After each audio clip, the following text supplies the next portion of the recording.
Live from downtown Detroit, home of WDIV and Click on Detroit, Local 4 News at noon starts now. Deal on hold. President Trump threatens the coronavirus relief deal with a demand for $2,000 stimulus checks. We'll have the very latest from Washington. Plus, here at home, the state's health department provides an update on the latest coronavirus trends here in our state. But first, stay away. That is the message to several members of the Lions coaching staff as the team conducts contact tracing for coronavirus. Good afternoon, everybody, and that tops our news this noon. I'm Karen Drew. Yesterday, the Lions closed its practice facility after 2 people tested positive for COVID-19, a player and a staff member. Jamie Edmonds joins us live from outside Ford Field with more, and this story gets more and more interesting, Jamie.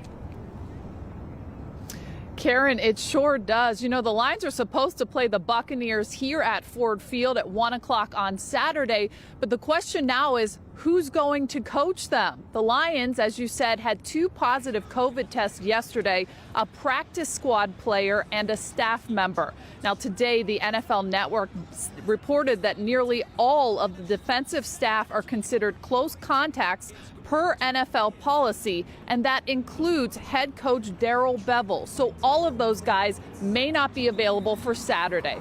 Now, the Lions released a statement today that reads, quote, "This morning, our COVID-19 test results yielded no new positive tests. As a result of contact tracing, several coaches will remain away from the facility until further notice. We anticipate conducting outdoor practice this afternoon, and our players and coaches will continue to meet virtually this morning." Now, Darrell Bevell is supposed to address the media later on this afternoon. We're hoping to get more information of what's going to happen this weekend. The NFL could postpone Saturday's game to give the Lions more time, but as of right now, they have not done that.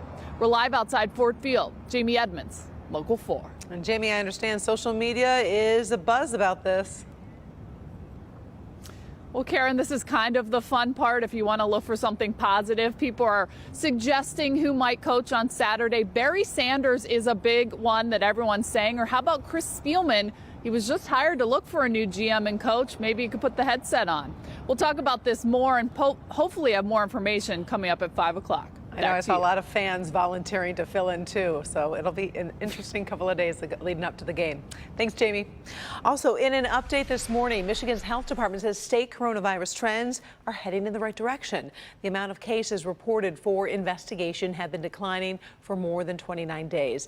According to Dr. Sarah Lyon-Callow, hospitalizations since the December 1st peak have declined by 30%, and the number of reported outbreaks in schools across the state are down from 188 to 142.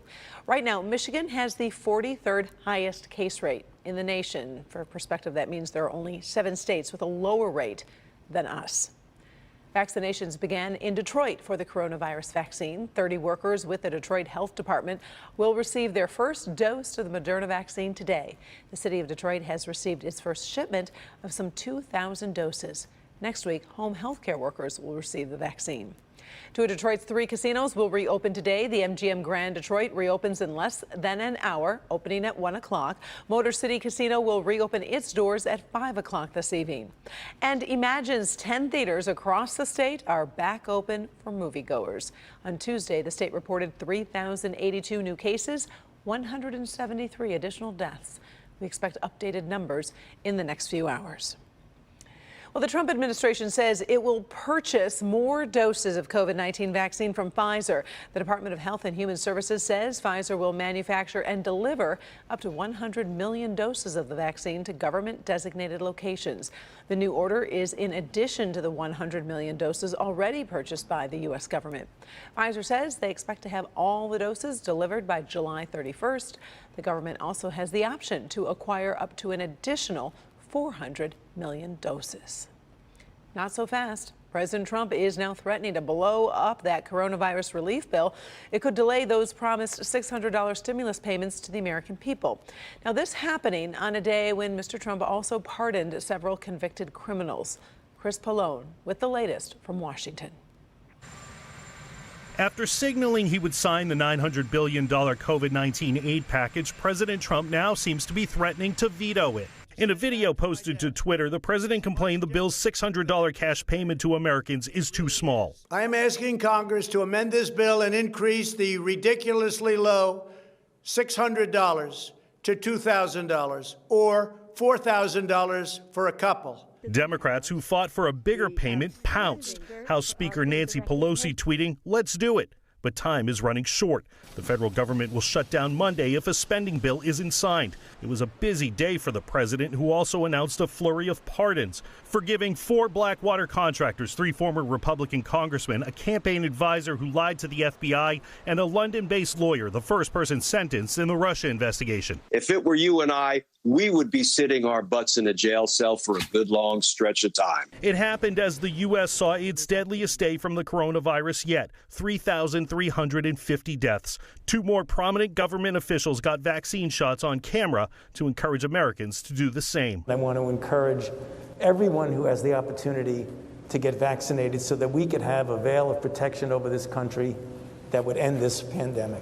President-elect Biden, in a pre-Christmas speech, once again blasted the president's handling of the pandemic. Experts say things are going to get worse before they get better, warning the nation's darkest days are still ahead. So it's unclear exactly what happens next. Is the president really threatening to veto this bill, or will he sign it? If he does veto it, of course, Congress could override that veto with 2/3 majorities in each house. In Washington, Chris Pallone. Now back to you. All right, thank you, Chris. We are getting our first look at that woman that Detroit police call a serial porch pirate. 33-year-old Sage Scott is charged in connection with packages stolen from the porches of 2 Detroit homes.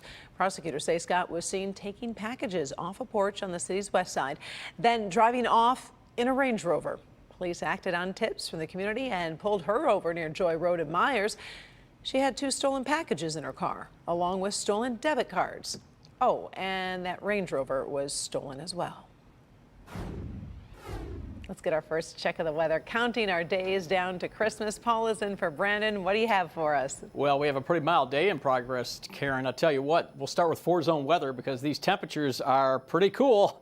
Not cool as in the cold sense. I mean, cool as in, hey, wow, 45 already in Detroit, 44 in Taylor, 44 in Canton.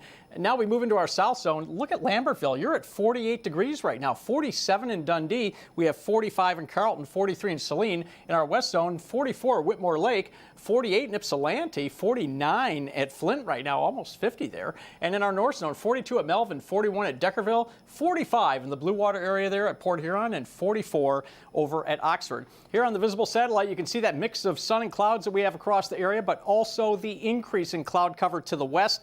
So we'll have this sunshine for a while, but then we're going to see the clouds tend to increase a bit as the afternoon wears on. But 50 degrees in many areas, and in the south zone into the 50s for highs today, and it's going to be windy. We'll talk more about the forecast for Christmas. And also, remember that iceberg that was going to hit that island? I've got an update on that. I can actually show you the iceberg from space live in our weather computer with the satellite image. We'll do that in a few, Karen. All right, sounds cool. Thank you, Paul. Millions of Americans will be doing something that health experts were hoping they would not do. Next at noon, the holiday travel tips you can do that could keep your family safer.